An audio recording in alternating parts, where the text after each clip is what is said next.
spiked out. I could trip a referee. Tell by my attitude that I most definitely from.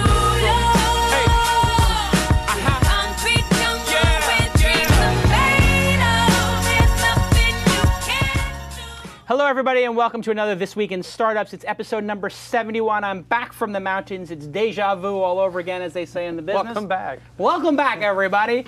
Wow, I was gone for a week, had a great time. If you haven't taken a vacation yet, take a week off as an entrepreneur. You're crushing it. You're working hard. You got to take a week off. You get a million ideas. It was very fruitful for me to take a week off and go running in the mountains up in the Catskills. And boys, today's a disaster in the studio, isn't it? It's like everything is falling apart. I go away for a week and everything falls apart. Obviously, I have not shaved in, I don't know, about 5 or 6 days. I'm growing the beard. And it's not really a beard. It's more like a 5 o'clock glorified 5 o'clock shadow. But I've agreed that I will shave this when Tyler has an insight, which could happen anytime between now and Christmas. It's been a pretty light time. We're back to the twice-a-week schedule, which means I will be even more exhausted, but you will be even more entertained. Are you not entertained? I'm sure you are entertained. Is that why you are here? Is that not why you're here? Obviously, that's why you're here. We're going back to twice weekly, and we've got great people coming up on the show. Founder of DuckDuckGo, really interesting search engine that you may have heard about if you're on Hacker News. They seem to be mentioning their startup all the time. Some folks from JanRain, which is a very interesting startup company that lets you do a lot of social stuff. Hey, Kelly Perdue, the CEO of RotoHog. You may remember him from The Apprentice Season 2 winner. Old friend of mine will be on the show. He's quite a trip and pretty great guy. And you know what else is great, Tyler? Gosh, which sponsor would that be? .co. .co is great. Everybody loves .co. I've been buying .co's like crazy. Everybody go buy a .co domain. 400,000 of these have been registered in the last 2 or 3 weeks. They've been sponsoring the show. God bless them for sponsoring the network. And God bless you for going and buying one and supporting our sponsors. You just go to GoDaddy, buy a .co domain name, tweet that you bought it, put £twist at the end. We'll pick somebody at random between today and Friday. Give them a hundo. Oh, really? I thought we were just covering the cost of the domain. Screw it. Hundo. Give them a hundo. Get a little extra scratch. So just say, hey, I bought this really cool domain name, SirPicCo. Get it? Or whatever. You buy the domain you want. But hey, AngelList, those guys, cool service. Venture Hacks folks, they bought Angel.co as an example. I'm going to see if Mexi.co is available. Mexi.co, I have a feeling it's not available. Wow, I had a great week off, and things are going great. I came back to Mahalo. Everybody's crushing it. Mahalo 4.0 is going to be epic. I'm really excited about that. I think it's going to take us from number 170 in the United States right up into number, I don't know, top 75. Making money, doing great. This weekend, making money, doing great. Quality shows increasing. Technical abilities increasing. Launch conference. Some exciting news coming about that. Open Angel Forum crushing it. Open Angel Forum is crushing it. We will be in London October 5th and 6th. Tyler's coming with me. We'll probably go hang out at Adam Street or go. Tyler and I have a good time in London. It'll be fun. Don't tell Tyler his fiance. I mean girlfriend. No news on that front. No comment. No comment. Whoa. Maybe we'll have an insight. Then I can shave finally. Yeah. Okay, let's go to everybody's favorite segment. It's called Ask Jason.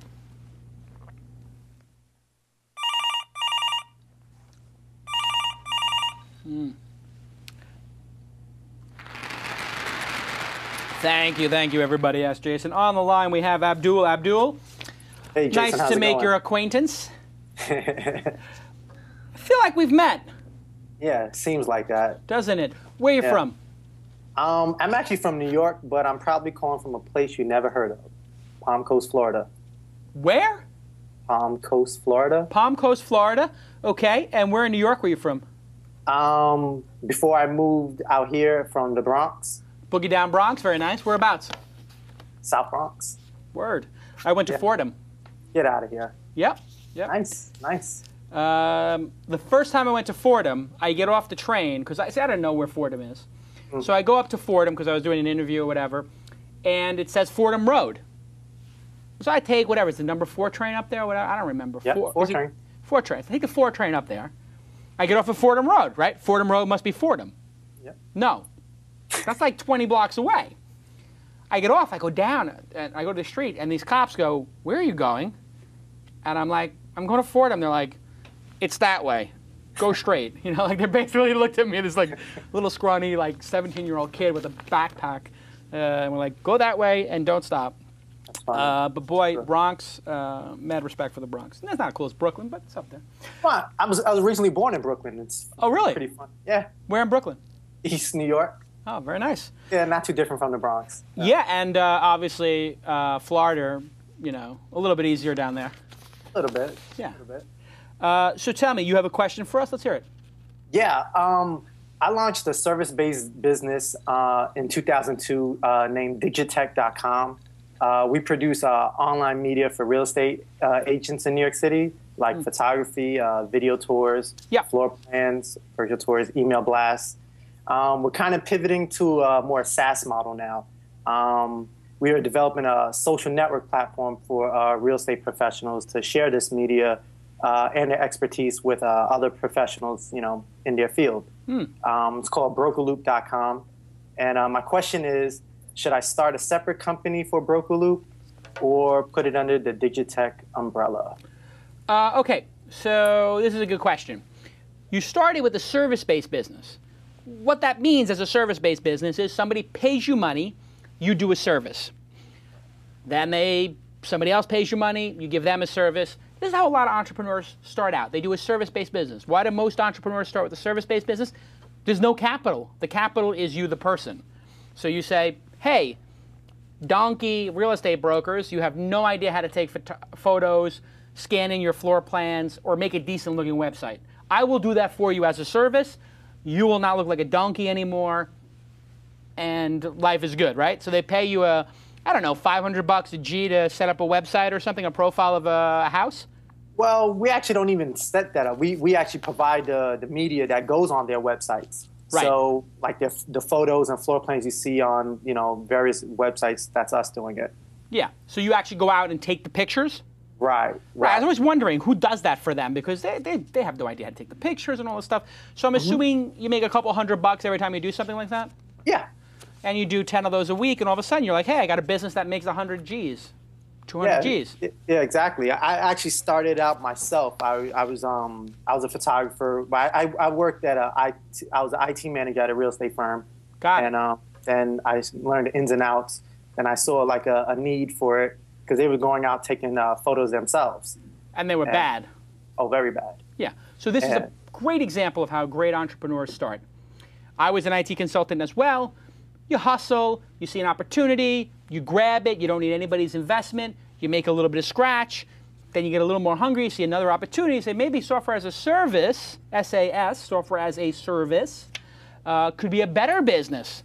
So now you're stuck with your services business, and now you're saying, I want to make something that scales like software, because software, a service business you can sell for 1 times revenue. Maybe, if you get lucky, 2 times revenue. Service businesses are great for the owner. If you build websites, you might have a 30% margin, 20% margin. Yeah, if you sell $1 million in product a year, you make 200 grand. But it's a pain in the ass. You have clients. They complain. It sucks. Then you make a software as a service. Hey, that business can scale. You get that hockey stick, as they say. You build 1 piece of software, 10 people buy it, 100 people buy it, 1,000 people buy it. You just wrote 1 piece of software. Now you can talk about making some serious bank. Somebody buys the software. Boy, life is better. Great, great model. Your question is, should I separate these 2 businesses? Do you own 100% of the service business? Yeah, and the funny thing about it, it started a service-based business. Then I developed a system of emailing out listings. So we put the media, like the photography and like a video and a floor plan, on an email, just like you do with your email blast. Sure. And we maintain a database of just about all the realtors in NYC. So when they're having an open house or stuff like that, we email it out to them. This is a great service because these guys have no idea how to set it up. So now you've got a software as a service. Right. It's got a different name. It's called Broker Loop. You got the service business. The upside of, so on a technical basis, probably a good idea to spend the $500 to $1,000 to have a separate LLC or S corp because you may want to take investors and you may not want to have, if you get sued in your service business or have a problem, or you want to shut it down, you don't want to have that affect the other business. It's not essential that you do it. You could start it inside of this business. But if you plan on getting investors at some point, sure, set up another entity. But it also adds costs. So if you own 100% of the, I'm assuming you have an LLC for the service business? Yes. You don't really, you can have multiple brands inside of a service business, no big deal. It's when you have other investors and if you want to protect them. So let's say I had 3 publications and all of them were publishing, like I'm Gawker, I'm Nick Denton. I got Gawker, I got, Kotaku, and I got this other thing, Value-Ag. I may want to make those 3 different LLCs. So if one gets sued and gets wiped out and I got to shut it down, it doesn't affect the other one. So that would be the possible reason to make a separate company. Or if you want to take investors, that's another reason. Does he actually do that? I would imagine in his case. I heard that Nick Denton actually incorporates each of those in. It was originally incorporated in another country because he was originally from London, Budapest. Well, he's from London, but I think he was living in Budapest when he started Gawker. So I heard that he had the domains registered there. So all this kind of stuff. So if he gets sued by the Church of Scientology, which he got in a big lawsuit with, and those guys are no schlubs when it comes to lawsuits. Or anybody like that, like big celebrities. He got himself in some hot water. He sort of did that for legal reasons. But no, you could have it in the same company. Nobody needs to know the company. And you can get what's called a DBA, doing business as, the name of that company. So when people send you checks, they can send the check to Broker Loop. Or when it comes up on their credit card statement, it's Broker Loop. Now, if you set up a credit card system, you have to set it up once, not twice. Well, we have that already. That's kind of like the dilemma.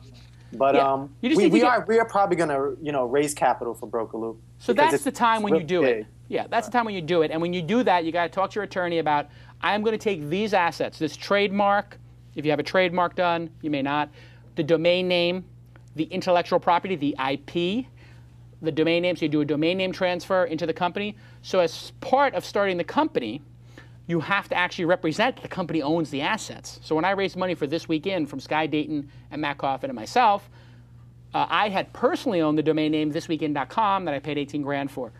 I had to actually take that out of my GoDaddy account, put it into This Week In's account, and just sign on a piece of paper that says I, recognize that this is the property of thisweekin.com Inc. So you can have to do like that kind of stuff, blocking and tackling. But you don't have to do that until you're ready. And when you do that, then you're going to have some of these issues like, I got to get a credit card machine made, I got to start another QuickBooks, etc. So on an administrative basis, you don't really have to worry about it right now. I kind of do because this project we've been doing, it's been in development for about a year.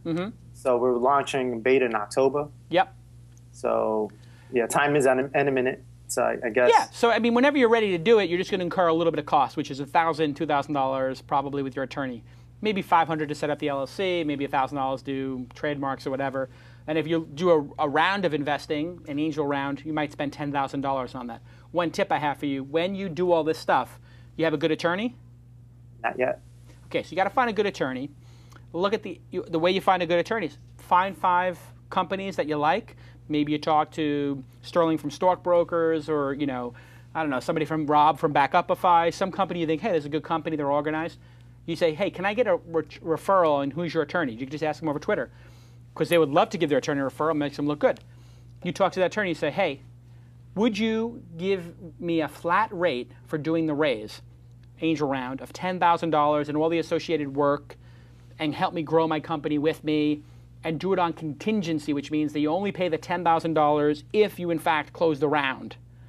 This is the kind of like little secret stuff that can save you money, take the risk out, because you're probably worrying, God damn, what if I spend 10, 20 grand raising this round and I don't get it done? Right? That would suck. It would. So you can negotiate hard with attorneys, especially in a market like this, and they're more than willing to do it because they don't care about the $10,000 for the angel round. They want the $100,000, $200,000, $300,000 over the life of you as a client if you become successful 5, 6, 7 years as a startup. So negotiate hard with your attorneys and tell them the language you can use is, grow with me. I'm a hardworking guy. I want you to grow with me. This way I can be loyal to you, you be loyal to me. Don't kill me in the beginning. I'll make it up to you in the end. That's the kind of stuff I do. I do it to this day. I'm hardcore between attorneys. I have multiple law firms that I can use. I tell them, like, hey, you got to do this for a flat rate. And then you got Kevin Pollak's attorney, trying to protect them and doing like every little nook and cranny on the contract we did This Week In. And my attorney's like, my God, it took like 50 hours to do this thing. I'm like, hey, sorry, you negotiate a flat rate. He's like, well, can you be fair by me? I'm like, how much business do you get me from a year, from all these companies? He's like, okay, good point. Anyway, is that helpful? Very helpful. Good. All right. Good luck with the company.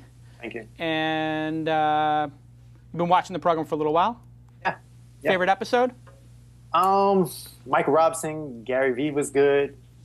Andrew Mason was good. Groupon guys, they're all those were good episodes. I agree. You picked some good ones.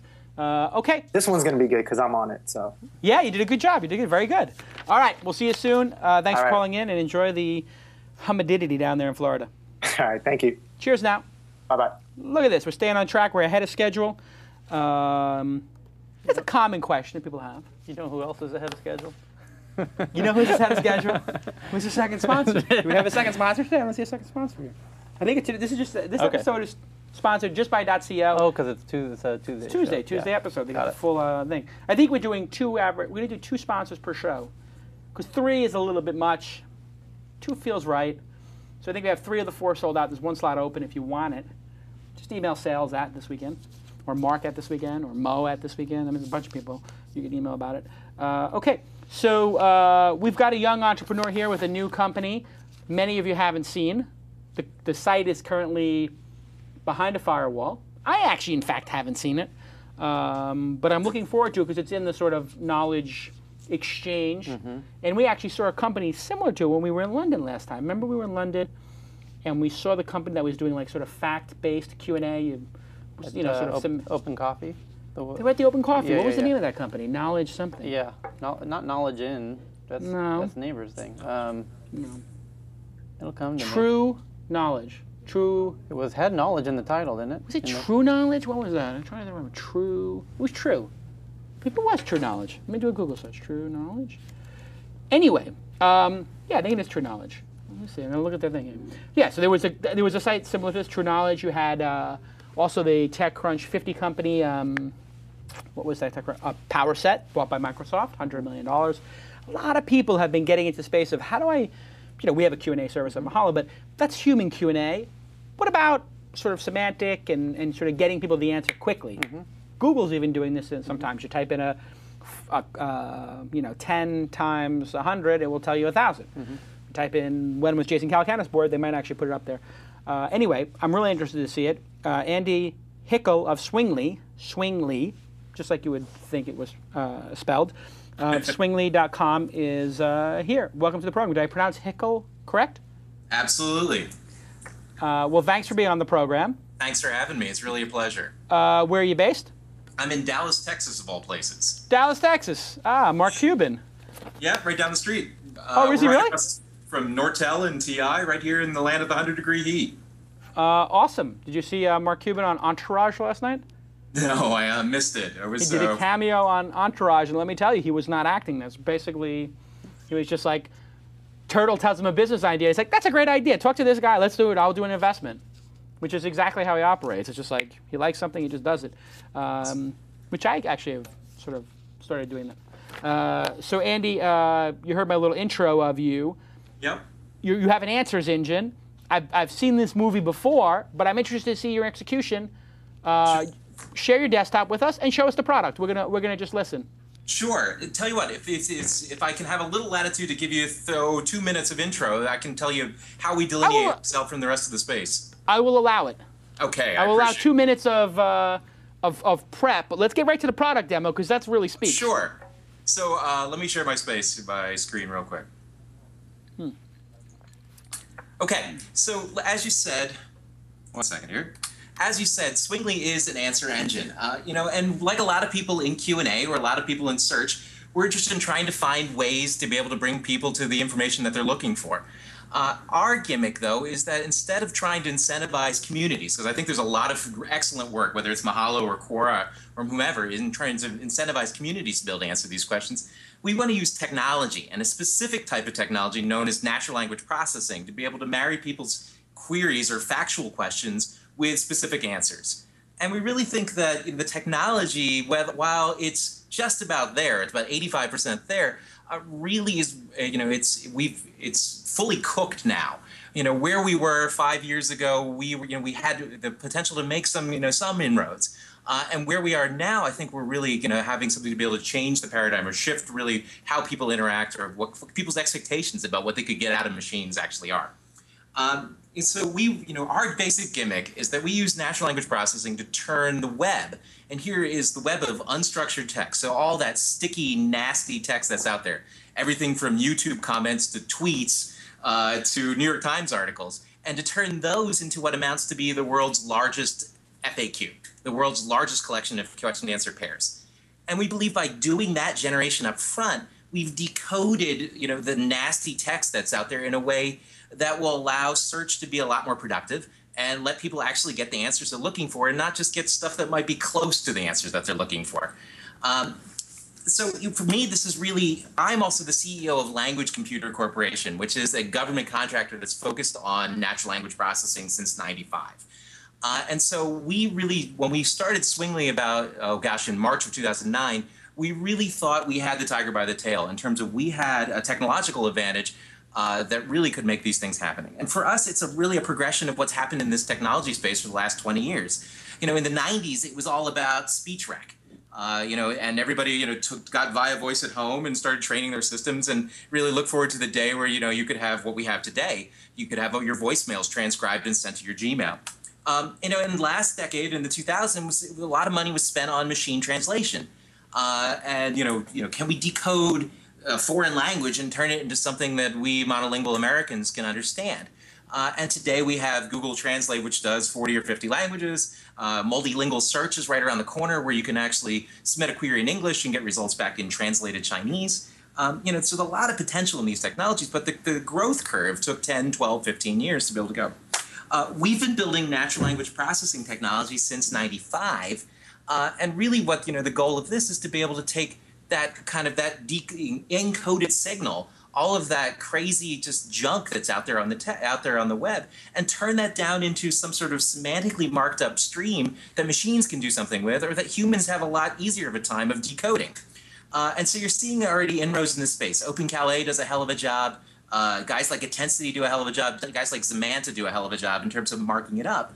And the idea is we had technology not just to do the markup at the same level of scope that you might see in the marketplace today, but at about 10 to 100 times more in terms of the amount of semantics we could bring to text. And we said, well, if I know everything about infectious diseases and left-handed relief pitchers and pop stars from New Jersey, can I use that in a search play to be able to give people a finer grained granularity than what you get from, from Google or from Smart Snippets or whatever, all the other kinds of things that are out there competing for your attention. Our gimmick's real quick, our gimmick is this. So we take a sentence that looks like this, something I saw on the web today, somebody broke into Paris Hilton's house, and unfortunately or not, but the police caught him before he was able to do any damage. And we were able to use our systems, essentially turn them into questions that could be answered based on that sentence. So questions like, who tried to break into Paris Hilton's house? And here the answer is a fan. Or what did one of Paris Hilton's biggest fans try to do to her? He tried to stab her. And the idea is what we've been able to do is by crawling the web aggressively ourselves and by doing all that processing in-house, we've been able to build an FAQ collection that's about 120 billion questions and answers right now. We're also able to consume in the first 40 or so pages from a search API and actually do the same level of processing. So we're constantly adding millions and millions of questions every day with the hope that when you come and use our service, that we will be able to have the answer to your exact question. So really what we're trying to do is trying to build a service that doesn't compete with traditional search or doesn't compete with traditional social Q&A sites like Mahalo or Quora. What we're trying to do is change the question. Right now it doesn't make sense for somebody working at Quora to really even investigate using technology to be able to add to their coverage. Because they figured out a way to incentivize the right people to ask and answer questions. But, the idea is there are just questions out there that folks won't be incentivized to answer or to ask. If you're interested in who managed the Phillies in 1923, you'd be hard-pressed to give enough Mahalo bucks to be able to find somebody to go and ask and answer that question. Now watch, somebody will have done that while we, watching the broadcast will have done that. Okay, well over 2 minutes. Let's get to it. I'm sorry. Let's look at the system. Yes. Let me, so what we want to do is change that question. and really, and provide coverage for the sites that will allow us to actually put these kinds of social Q&A sites on the same footing as search. So our domain right now is, in our first couple of weeks here, is going to be just straight up factual questions. So if I'm interested in something like, where did Ballmer go to school, or what university did Steve Ballmer attend? We're using natural language processing to figure out not just names of schools that could be closely related to Ballmer, but we're looking for a kind of school that a guy like Ballmer would have attended. Hey, so one thing, just before you go too much deeper, can you zoom in a little bit there? You know how to do that on your laptop? Yeah. Is that good enough? Let's see. That's good. Great. Perfect. So, now we can actually see it. Yeah. Well, that's good to know. What university did Steve Ballmer attend? And the first answer is Stanford. And this is natural language processing, so we're going to find that he also attempted a campus party. The models that we're using are trying to read the text and trying to understand what's out there. And although I think a campus party doesn't necessarily qualify as an educational organization, it may, the system thought it did here. The idea here for is if you ask a specific question, you're going to get a specific answer about 70% of the time. The other 30% of the time, we're going to return what we think is an answer, and sometimes that's good, and sometimes that's a clunker. What's sexy about what we can do is not just the fact that we can answer these questions, but that we can also aggregate questions that have lots of answers. So if you asked who graduated from Harvard, I get something like 630 results from my index right now of people we knew who graduated from Harvard. And that's, people who are real world famous, people who are wiki famous, or people who aren't famous at all. And you can see here the corpus that we're using isn't just Wikipedia. It's, it's whatever sites we can get out there and whatever information we can find out there on the web. So we aggregate answers together when we know the exact, when we've got lots of answers. But if you ask a specific question, here's another question. If you want to know a question with lots of answers, who has Lindsay Lohan dated? We're going to find lots of different answers to that question. Basically, I try to pull together everything there. So the idea is you could get some of the same information from Google snippets, but to be able to aggregate together the complete list of people that Lindsay Lohan has dated would require you a heck of a lot of copying and pasting, or cutting and pasting from a lot of different documents, and we're putting it together in one spot. So I'm just looking at that. I typed all those things, all those searches into Google. Yeah. Which is always my comparison when somebody pitches me a new search engine. So here I said, what university did Steve Ballmer attend? And the number one result is from True Knowledge. I would guess a competitor to you guys. Sure. The company I was talking about we met with. And True Knowledge has here a web page that is, I guess, indexed very well in Google. And they say Stanford Graduate School of Business. So what's different about you and them? I think the story for us is that we're able to democratize this kind of search. So you don't have to be wiki famous to be able to show up on our index. If you want to know where I was born, and I don't have a Wikipedia page, you can ask Swingley and it'll know where I was born. If my cat had a web page, it would know information about my cat if we were able to spider that page and pull factual information out about it. So it's really taking the promise of a guys like an approach like what PowerSet had, or the promise of what guys like True Knowledge have, in terms of taking all that knowledge and curating it and bringing it to bear to a specific task, but actually really doing it for the rest of the web. Really all of that kind of stuff that might be too sparse or just too crazy for somebody to spend time to be able to go ahead and create that, that knowledge that you would put in a repository somewhere. Okay, so let's take the second question you asked. Who has Lindsay Lohan dated?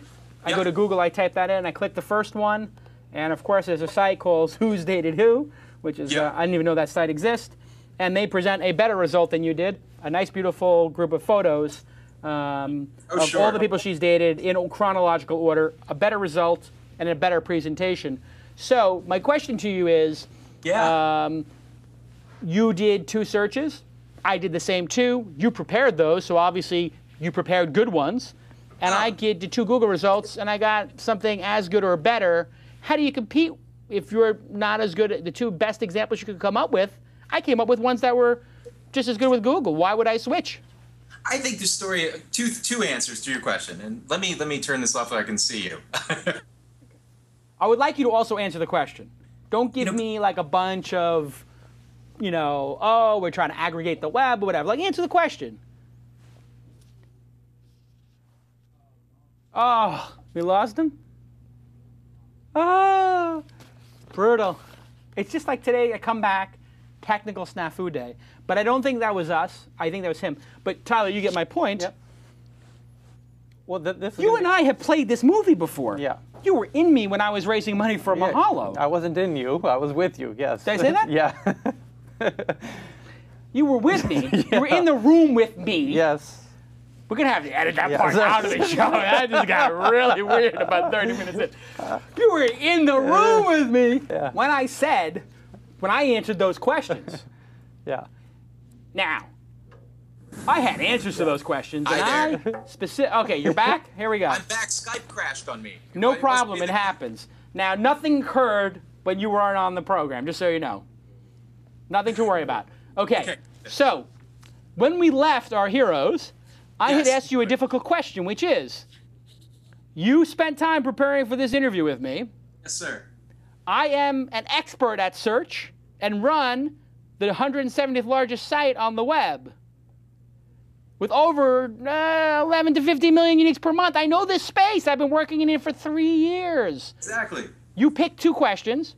I do the same 2 questions. I do 2 of the same questions. I get an equally good, if not better, result by clicking the first click on Google.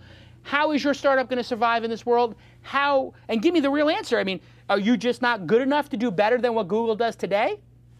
I think, and there is something to be said about size. I mean, Google, yeah, sure, Google's got the world's largest index, and I think that for us to go head to head and say that day 1 we're going to have, or day 8 we're going to have as good of results for Google for any given query taken out of isolation is a little bit crazy. But having said that, where we compete is 2 things. One is that there is a market to be able to do this distillation, do this kind of nanoscale retrieval. You want to know, what the height of Mount Everest is. There are people who are lazy enough, who are disinterested enough to be able to read through that through a whole bunch of snippets. I mean, Google understands this. They're pushing this in their own way. So to be able to use the technology to do this distillation, I think satisfies some people. Does it satisfy everybody? No. There's power users like you and me who will read through tons of snippets at the speed of light and necessarily go ahead and get the information we're looking for. The idea is, but there are some people who will be well served by that distillation. And what we can do that Google can't do right now, or what they haven't exposed right now, is to do that for a variety of different questions, for 12,000 different types of information. And to do that at a level that really, not just for famous people, but to do that for pretty much anybody or anything that's out there. Okay, I like half of your answer. Well, to his credit, he did address your question more. He did answer the question head on, so I give you credit for that. Yeah. Good job. Thanks. I like half of your answer, which is, hey, we're just starting. Give us a chance. But then you gave another example of like Mount Everest, and it's so difficult to go through the abstract and pick it out. And my answer to that is, oh, sure, they're going to nail it. Pulling up my screen, nothing could be simpler than looking at the snippet and what's in bold? 8,848 meters, 29,000 feet. Now, if you're going to give us examples of like how your service works, you got to give us one where you beat Google. Do you have one where you've beaten Google? Well, what did you tell the venture capitalists and angel investors when you got their money to do this? Do you have like a specific example where you beat them? Ask it where Jason Calacanis went to college. Okay, good one. Where did Jason Calacanis go to college? I can't remember. No.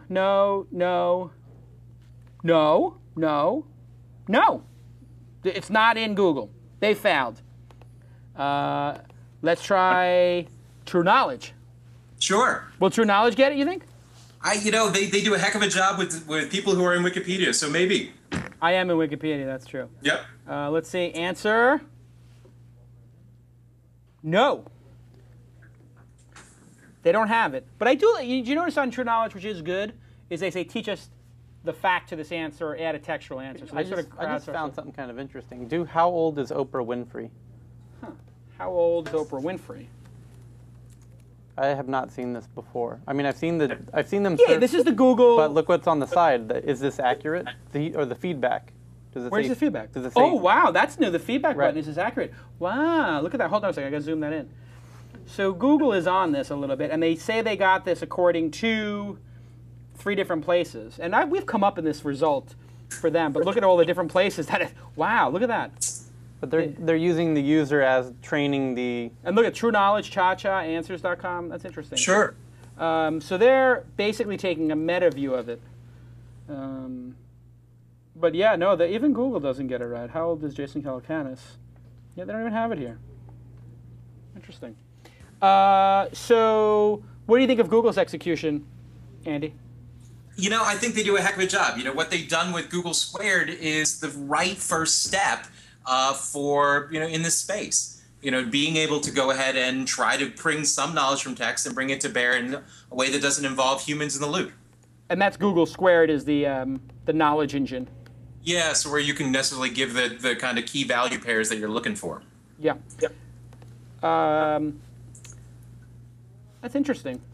I didn't even know about this product, Google Squared. I'm supposed to be an expert on search, and I didn't even know they had this. So you have started this company and decided to take on Google and Microsoft.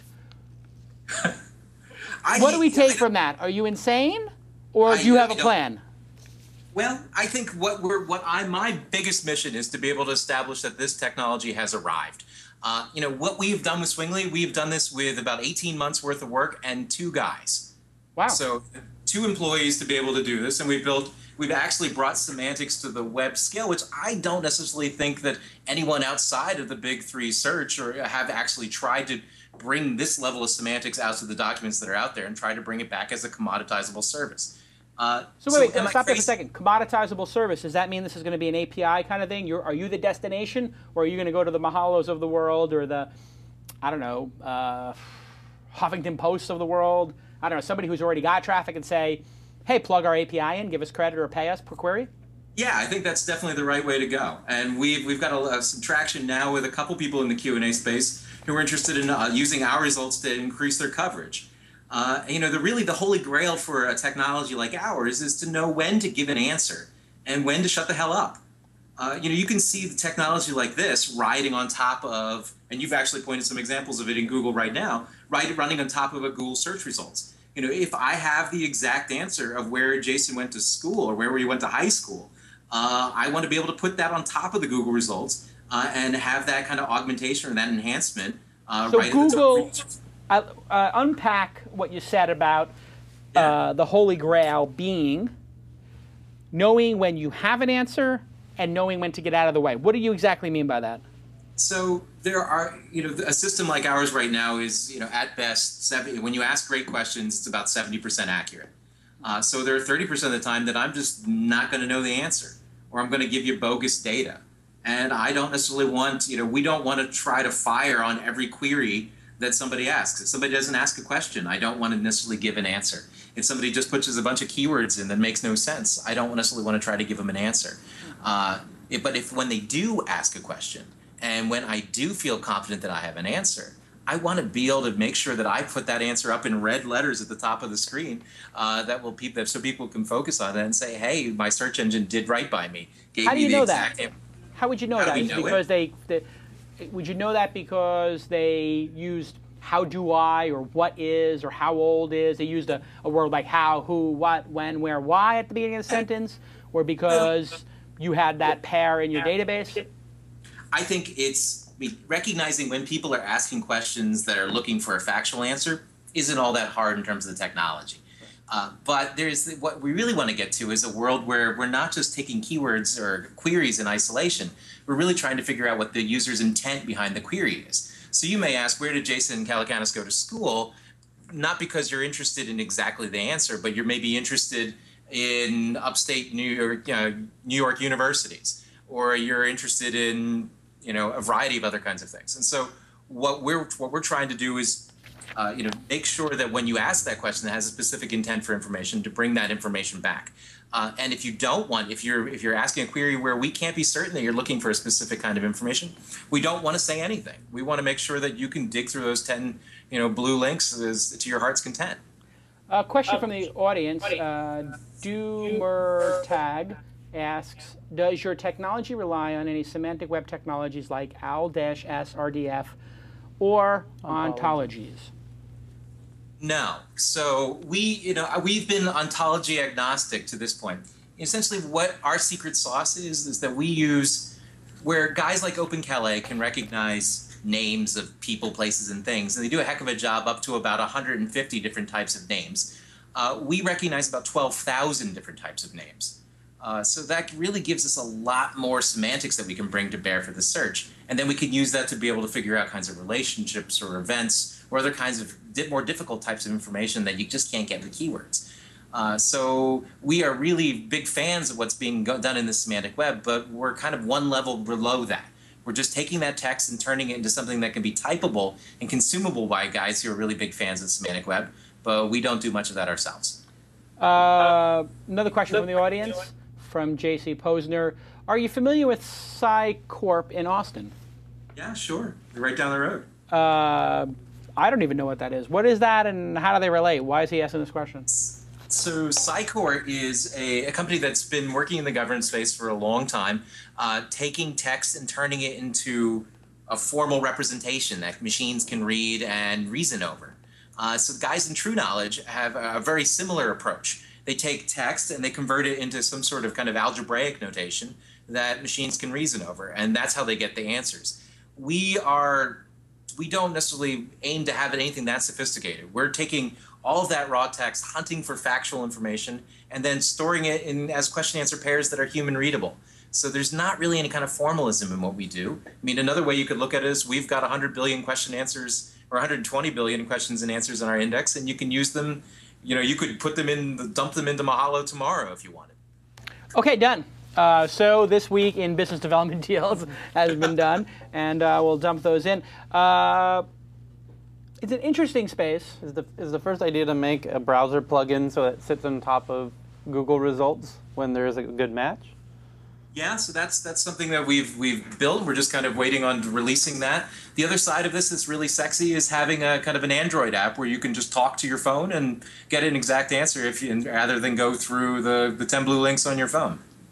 Mobile is a space where this could come in. I mean, Cha-Cha basically is doing the 9 cents a query, or I guess KGB is doing something similar. Right, too. KGB you pay, I think, and Cha-Cha basically does web pages out of the queries you do over SMS to try to make it back on AdSense. How do you compete with that? I mean, having a human check the actual facts, which is basically what they're doing. They're having a human use a True Knowledge or use a Google. Can you compete against that? I think, there's always going to be a market for humans in the loop. One of the things that we've actually had some detailed discussions with folks now is we can reduce the cost it takes for a typical human answerer, to be able to answer those questions. If Swingley's got the answer right off the bat, we can necessarily give that to a human answerer and to reduce the time that they can, even over Google. And so we really feel confident in our ability to be able to answer at least about 40 to 50% of the questions that come across those services right off the bat. And if we can use that to kind of reduce the time it takes to answer a question, we're in great shape. Awesome. Why? How did you get started in this field? I'm curious what drew you to it, because I mean it's sort of obscure. Sure. My training is in computational linguistics, so I did my PhD work out in San Diego. I came to Dallas to run research here at Language Computer in 2004. And Language Computer is basically known in the government space as the people who led technology in automatic question answering. So the government's had an institutional interest for 15 years now, looking at trying to do kind of souped up retrieval models to be able to answer questions from unstructured text. If you're interested in how many tanks I have between here and Tikrit, a technology like this might be very valuable. So our technology won, they have a government-sponsored evaluation. We won 10 years in a row using a lot of the same kind of technology that we've ported over to Swingley. Swingley has a very different approach in terms that we build these kind of FAQs up front and then run search over those. But a lot of the lessons that we learned through those 10 years worth of evaluations were brought to bear in what we do with Swingley. Who loses in this is what I'm sort of trying to figure out, because if you figure this out perfectly, does that mean there's a new search engine and you don't go to Google anymore? You just sort of ask your question to, over voice and you get back the answer? Is that actually going to happen at some point where you can say, computer, I would like to know every celebrity born today and who has tweeted from Los Angeles. Right. That would be sexy, wouldn't it? I think the way I count success is this. People come to me all the time, and I'm sure they come to you, Jason, and say, hey, do you use those social Q&A sites? Or are you on Quora? Are you asking and answering questions on Quora? And I said, I do from time to time, but not as much as I should. And it's largely because I don't have the expectation that a site like Quora is going to have answers to all the questions I want to ask on a daily basis. And it's that expectation problem that keeps me from going more to Yahoo Answers or to Ask.com or Answers.com and engaging in those forums. For me, success would be able to take this kind of technology and use it to increase the coverage of those sites such that we break down some of those expectations. If I basically, presto changeo, changed the world and, people expected that Mahalo would have the answer to any factual question that I was interested in, you get a lot more traffic on Mahalo, and Mahalo would then, cease to be this community, really awesome community, and it would become more of a search destination. And really, so for me, for success is really that integration. It's taking this factual information and making it available in a way that humans are already drawn to, are already incentivized to go to these sites and to ask questions. And if I can answer more of those questions kind of at that first mile that humans aren't creating that knowledge for now, then life is good. The pitch reminds me very much of the pitch I brought 3 years ago when I went to Sequoia, Mark Cuban, and a couple of other folks about Mahalo, which was there's many different ways to get the answer to your question or to find knowledge. Search is one mode. Q&A, human-based Q&A, is another mode. And content is another mode. So if you wanted to know how to make matcha green tea, which is one of the examples I used, you could ask on Yahoo Answers. You could do a Google search, or you could click on one of the links in the Google search, or go to a site that you already know, like recipes.com, and then type that in. And it seems also like video now is playing a little bit of a role in that. Right. And you're basically starting from the semantic part, which is also what Power said is. It's very confusing for people, I think, to understand what's going on in the space because there are many different ways to skin the cat, so to speak. Is that this expression, skin the cat? Works for me. What is the origin of skin the cat? Many different ways to skin a cat. Yeah. I mean, there's a question for Swingly, Mahalo Answers, Quora. I mean, what is the origin of that? What I found from my research is some questions are factual. People want to get it quick and get in and out. Other ones, and we got this from when we were in Korea at Naver, a lot of times there's a social element to answering a question, which is probably why Quora, Mahalo Answers, etc., Vark are doing well, because people like to socialize around knowledge. Your service doesn't have a social component. Is that something in the plans, or do you think about that? Like, hey, we're just sort of a boring, like, you asked for a fact, they gave you a fact. I mean, I'm not degrading it in that it's boring. If it's correct, it's correct. But how do you compete when, gosh, I got the fact, and I had a social experience around it that I wanted? Yeah, sure. So there's two things that we're doing in the social space, and some of that's available now in the beta. One is that you can go ahead, like a lot of people, and go ahead and endorse certain answers. So essentially you can click the like button. And what that does is it, in real time, actually gives the engine more confidence or more trust that it associates with that answer. It's not just a good semantic match, but it's something that the community also validated. The other thing that we can do is we can allow people to supply their own answers on the tail of a question-answering, question-answer pair that we return. And what we do is we actually slurp in all of the answers that we got every day, and then use the machine to fact-check them. So, the example I gave the other day was, somebody asked, what do undead zombies eat? And somebody supplied a very helpful answer that they said they ate chocolate chip cookies. And the machine was able to actually slurp that in, run against all the other information that we knew, and said, that's probably a bogus answer. But flesh, an answer that somebody else gave, is probably a more likely a right answer, and move that from out there on the outskirts there in the comments into something that necessarily was more higher ranked in terms of the answers that we display. They could be chocolate chip brain cookies. Exactly. So there's I'm big on the I zombies. think those are coming this October. I think you just came up with a great side business there. Chocolate chip zombie cookies.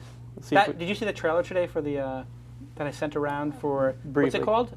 Walking Dead? Walking Dead on AMC. It's basically like a zombie series. I am so stoked for that. Andy, good stuff. You answered the questions well. I brutalized you a little bit because, frankly, I got brutalized when I went out to raise money, and I wanted to see if you could handle it. It's a pain in the ass to answer these stupid questions that I'm asking that are just like obvious.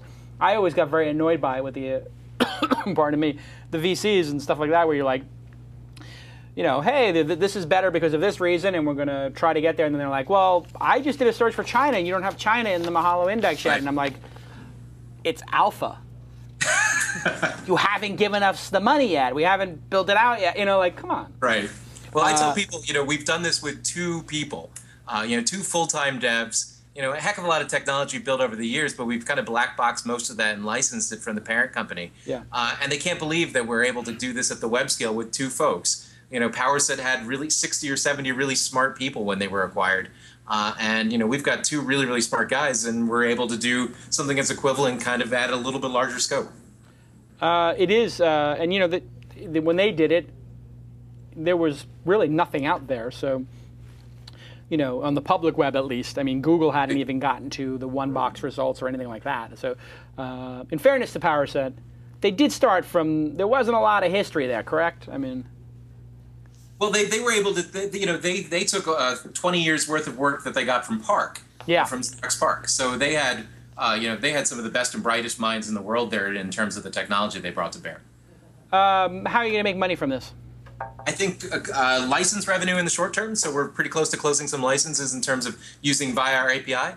The other thing that we've got a lot of attention from is people who have verticals themselves who are very interested in kind of a pay-per-click model, where if you want to ask, well, who's got the best cupcakes in Seattle, you know, Swingly can give you a factual answer that comes from our index, or I can point to somebody else's index who's got a vested interest in supplying people with information about the best cupcakes in Seattle. Good stuff. I will have our BD people call you, and maybe we'll do something with Mahalo. Be great. Well, you won't charge me for the API. You'll just do it for a link back. Oh, sure. Right, so. I guess split revenue or something. Who knows? Let's bring in Lon to do the news. Andy, stick around. We'll have you comment on some news. Great. Lonnie Donnie, where are you?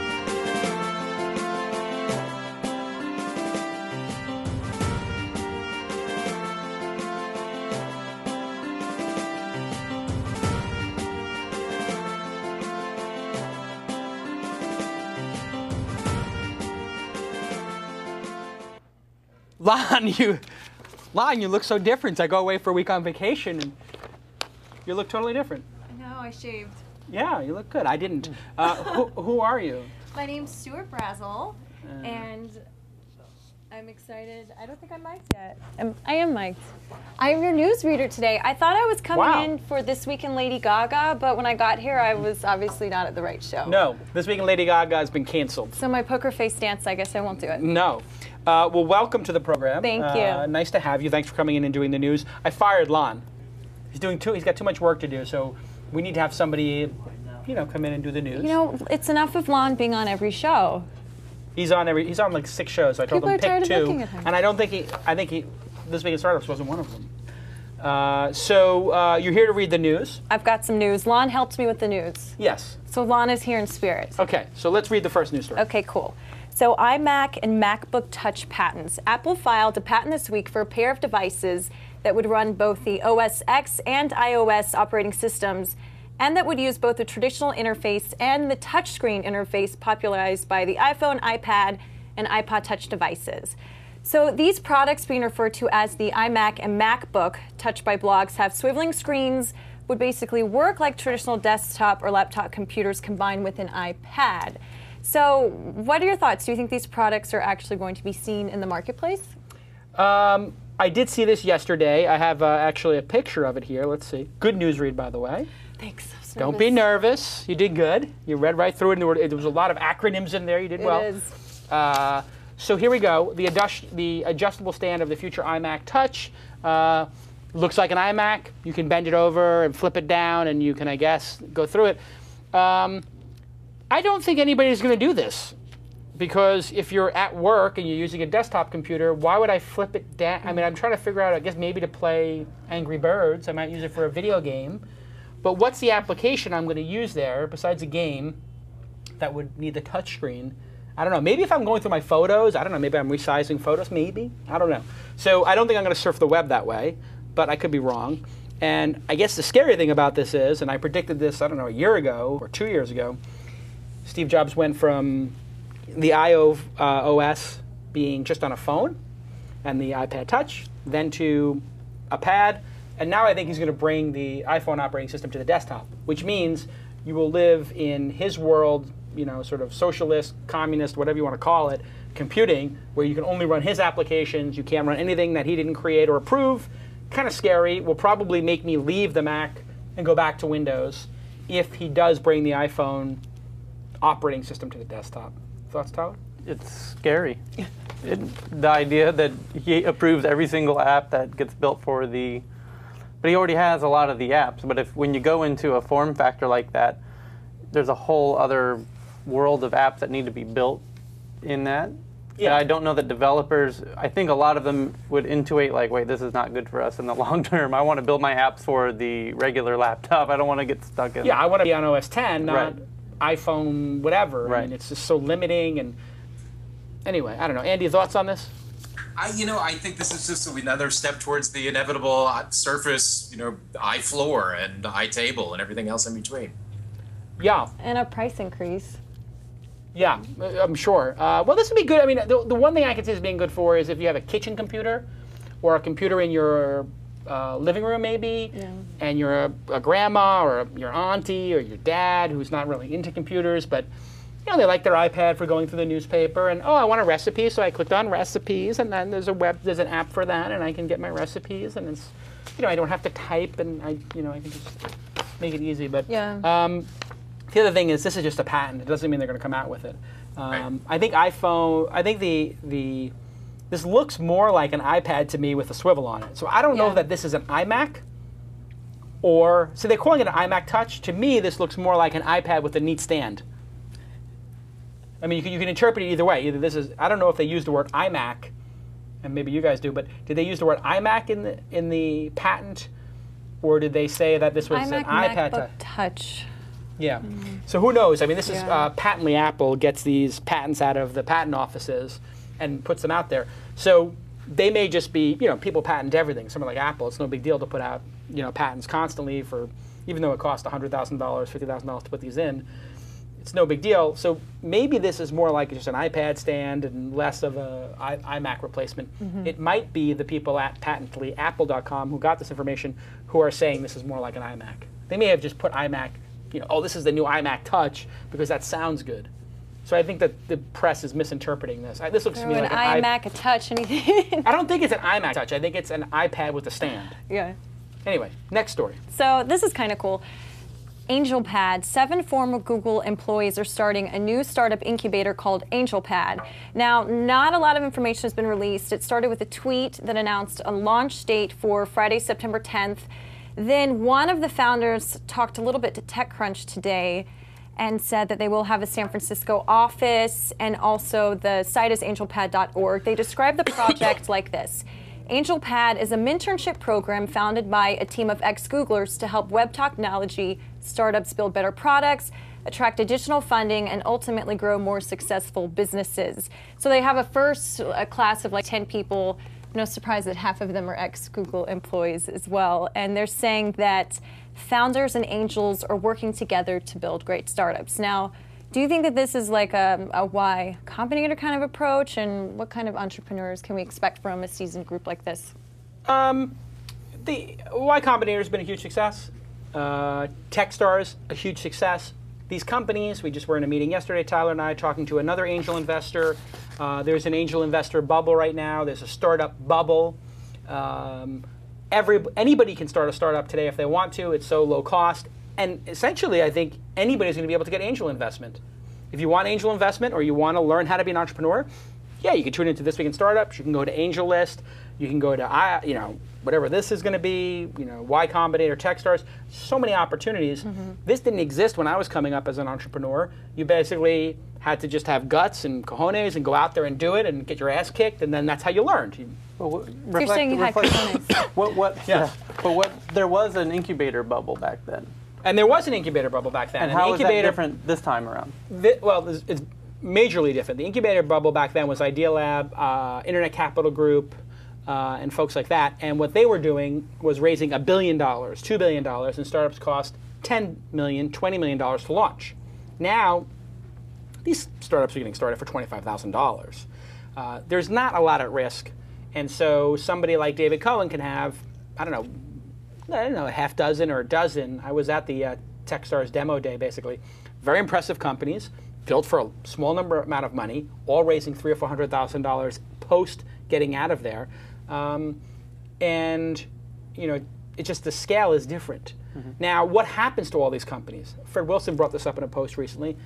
You've got all these companies that have gotten angel funding. They went through one of these incubators. But who's going to see them through to the end? Is there going to be enough future capital put into these? If it's easy to raise an angel round right now, which it seems to be really easy to raise an angel round, if you've got a halfway decent idea, it's 5 people to put $25,000 or $50,000 in, seem like everywhere. If you can't raise angel capital right now, you really suck. I mean, you really suck. It's so easy to raise angel money right now that if you don't get traction, you have to really look deeply in the mirror and at your product and to your team and say, we suck. I mean, because there are hundreds of them out there. Open Angel Forum. It's easy. But what happens in year 3 of the company, 4, 5? That's the sort of, starting is easy, finishing is hard. Who's going to finish these companies? Somebody should start, not an incubator, but graduate school for these things, where you went through the incubator. This is what I'm going to start. What's next? What's next? You did your first 2 years. You got your $400,000, and now you're pick a Y Combinator company in year 3. And guess what? You're break even. You've got 4 employees. You got 6 employees, and nobody cares. Nobody wants to buy you. Nobody wants to invest in you. And now you've got the sophomore blues. That's going to be the big thing. Enough with the incubators. Let's talk about scaling these companies up. Andy, any thoughts? I was involved in a incubator here in Dallas, so the fever has really caught on even places here like Dallas. The challenges of scaling something like what we've built is really something that keeps me up at night now. We've done this on private money, and we're about to, we've had a heck of a lot of interest from people from the venture funds, but the real question is, when do we make the leap and go off of private money and go off of these kinds of things? Do we try to build organically, or do we try to kind of get the kind of big scale investment and go forward that way? I'll answer that question for you. Take the money. Don't be stupid. I mean, come on. Take the money. If you can get the money, you take the money. You can build faster than everybody else. But yes, you want to get it at the right price, and you want to get it from the right people. Isn't the end effect going to be that companies are going to have to focus on building revenue right out of the gate? Because there's already that. I mean, the revenue infrastructure exists today. That's another big difference. No, I mean, you're not going to get companies that are doing the home run thing because, it's going to be. Yes, people are going to go. This model pushes companies that are going to start earning right away. Look at our first caller today. I went from a service business, now I got a software as a. I went from a service business, now I'm going software as a service. Like, that's the organic route that, you learn as an entrepreneur. And what we're having here is a jump start. The first 5 years are taken out. You don't have to learn any of this stuff. You're going to sit down. I'm going to change your diaper for you. I'm going to make some food for you. I'm going to spoon feed you. And now you've learned, and now you're out in the real world, and you got to launch product. But then comes the tough issues like scale, building a team, making the world care. It's at this point, I'm not so impressed with getting into Techstars anymore, getting into Y Combinator. Somebody's got to fill those slots. There's a lot of incubators. I think there's going to be like an angel burnout, because a lot of people are going to invest. I just did 15 investments, as you know, because you were with me the whole time. And having so much fun, as I can tell. Yeah, he enjoys it. And we look at all those companies, and now it's like, do we want to do another 15, or do we want to work on these 15 and get them to the promised land? Starting is easy. Finishing is hard. Everybody's starting. I predict nobody's going to finish, and there's going to be a legion of startup zombies that will be running around looking for their, second round, third round, and they're not going to get it because it's only the thing that is finite is attention. $25,000, $50,000 in a world where nobody wants to have their money in the stock market. It's all in bonds making 3%, 4%, or 5%. Yeah, people are going to place bets. But how much attention does Fred Wilson have to build Zynga, Twitter? Why is he going to screw around with your little startup? Mark Cuban's got a gazillion, opportunities. He's going to screw around with your little opportunity, Sequoia, go right down the line, Reid Hoffman. There's only so much attention for people like Mark Andreessen. They're going to pick. Once you get past 15, 16, 17, 18, forget it. You're done. Nobody can manage over 20 of these things. So you get to 15 or 20, and you stop, and you focus on your winners. And then from 15 to 20, you're going to probably start paring down to your top 10, to your top 5, to your top 3. So I think that there is going to be a lot of orphans, and that is the opportunity. And we could see M&A go berserk. Not because people want the company so much, but because you'll have a proven product team, and it's like, this little Y Combinator company has 8 people. They would be perfect for this project inside of Microsoft, News Corp, Yahoo, AOL. Yeah, let's give them $3 million. It's like a signing bonus of $200,000 each. We can't find developers, but we can plug them into this business unit that's easily going to make $25 million in the first year. So screw it. We'll just buy the team. That's what you're going to see is a lot of team buying. You might see people like Google buy 100 companies. But the average price might be single digits. What about people buying like these companies that turn into almost like foreclosed homes, if the ones that don't make it? Short sales. Yeah, you get these like IP graveyards, and it happened the last time around when things got too frothy. That's what happened. Except in those days, it was I have 250 Arion chairs and a 40,000 square foot office lease and an Oracle license that costs $2 million a year for 5 years. It was slightly different. Let's go to the next story. Sure, this is kind of fun. So Leo Laporte is giving up on social media. In his blog, Twit Network broadcaster Leo Laporte explained that he recently discovered his post had not been appearing on Google Buzz since August 6th, and no one noticed they were gone. This has caused him to lose faith in social media as a whole.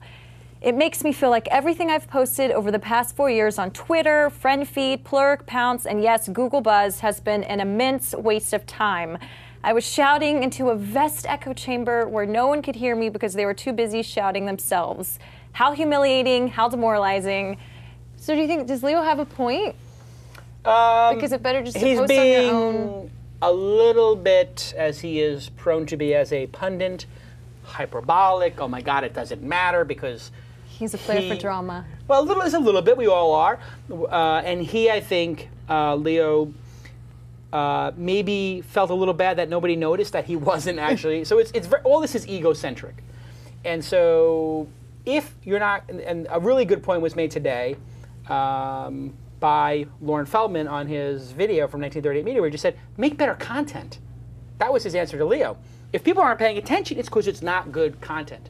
Why do people tune into This Week in Startups? Because we answer questions that startup companies have, or we introduce them to something like Swingly, which is really interesting, or we have a great news discussion about these incubators.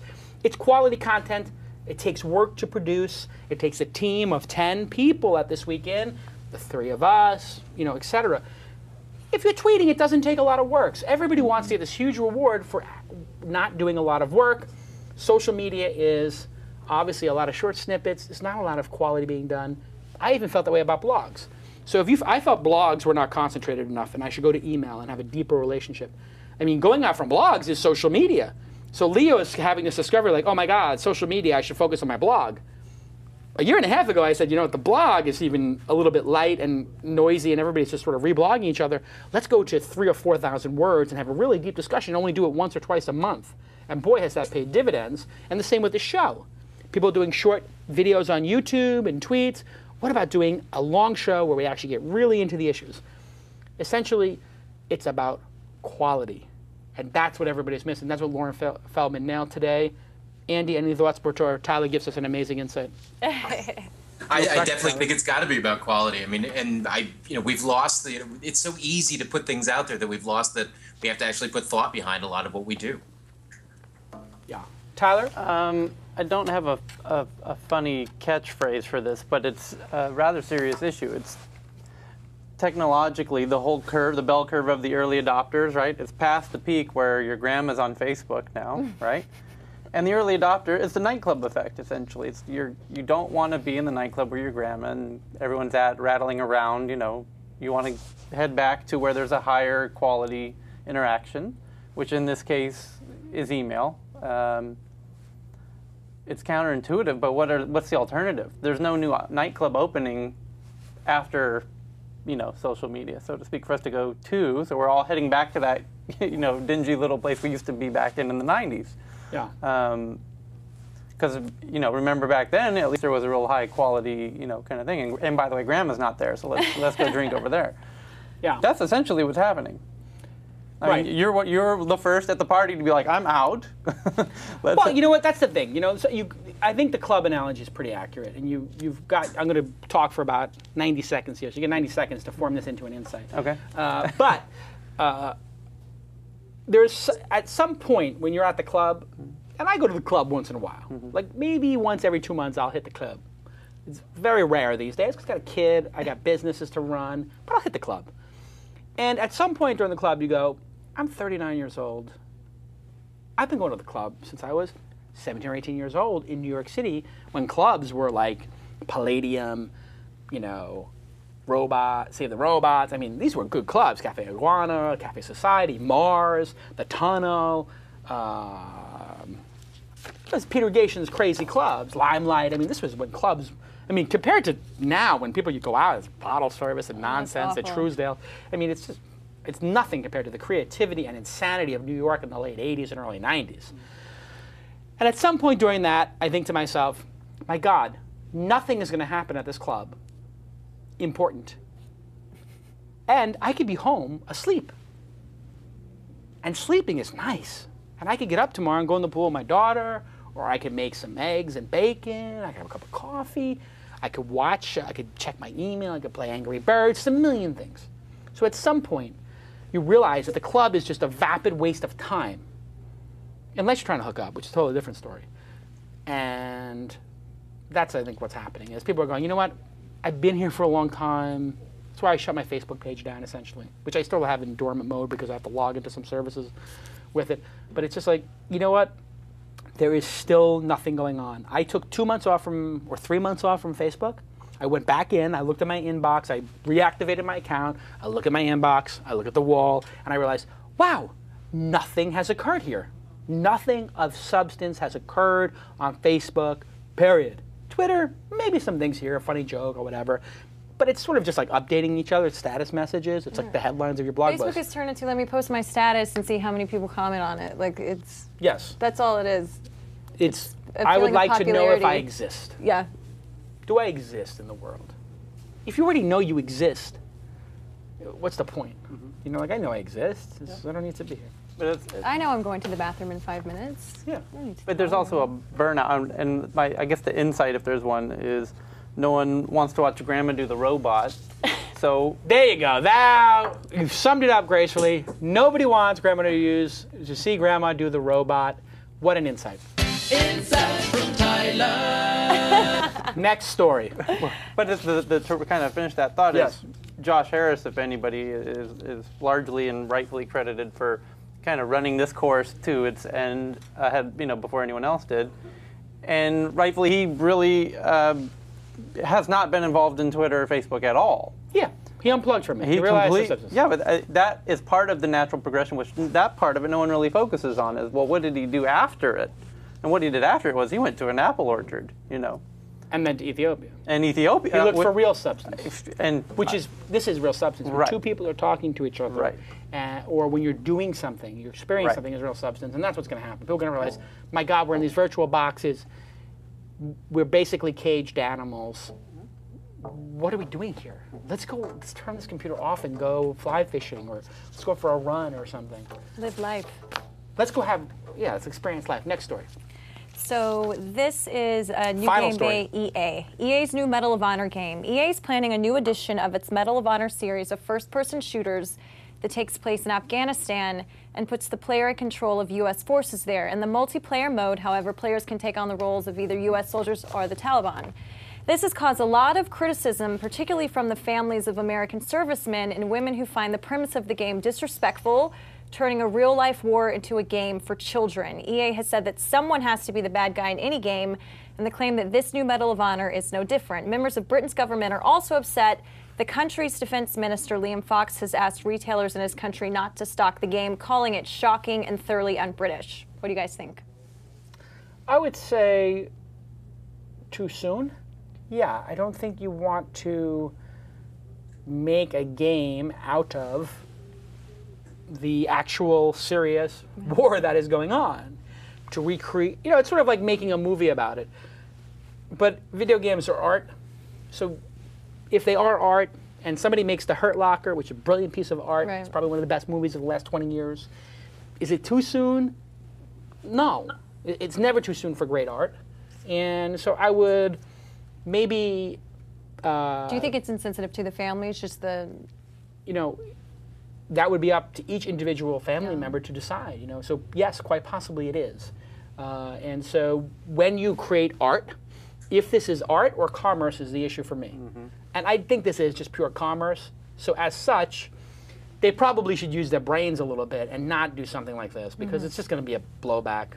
Wait and then do it. Although people are being really sensitive because you can already do, there already has been Call of Duty and other games where you take Baghdad and you do it in Iraq and everything like that. If it was art, I would say,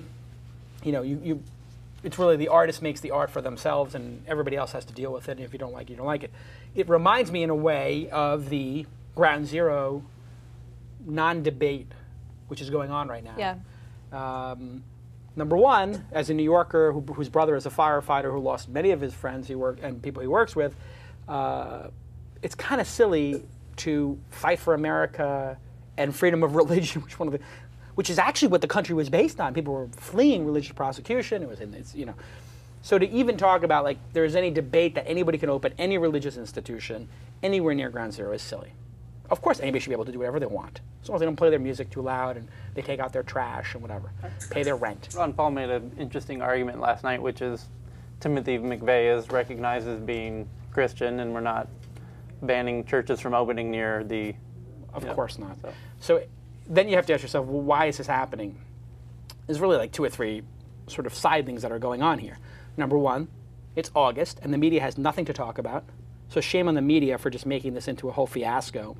Two, the Republicans are obviously trying to create a wedge issue around nationalistic kind of stuff and religious stuff. And by the way, whenever you get nationalistic and religious, get worried, because that's the kind of manipulative stuff that created a lot of other bad situations in world history. I'm not going to even go there, but that's always really bad when people start creating these dramas based on absurd religious, sort of stuff. That being said, I saw the guy who's opening the mosque near Ground Zero, and this guy's a jerk-off. I don't know him personally, but anybody who is creating this in order to essentially make some sort of weird point, and you know that there are families who are irrational perhaps and hurt, and when people are hurt they can be irrational and they can be sensitive. It's the equivalent of somebody opening up a German military museum next to a synagogue in 1950 or something. You just wouldn't do it, and if you did it you were a jerk. Okay, sure, you could have a military museum about that and whatever, or you could have a German pride. Very poor taste. He just wouldn't do it. It's in poor taste. And then you watch the guy and it's clear he just wants to be on TV.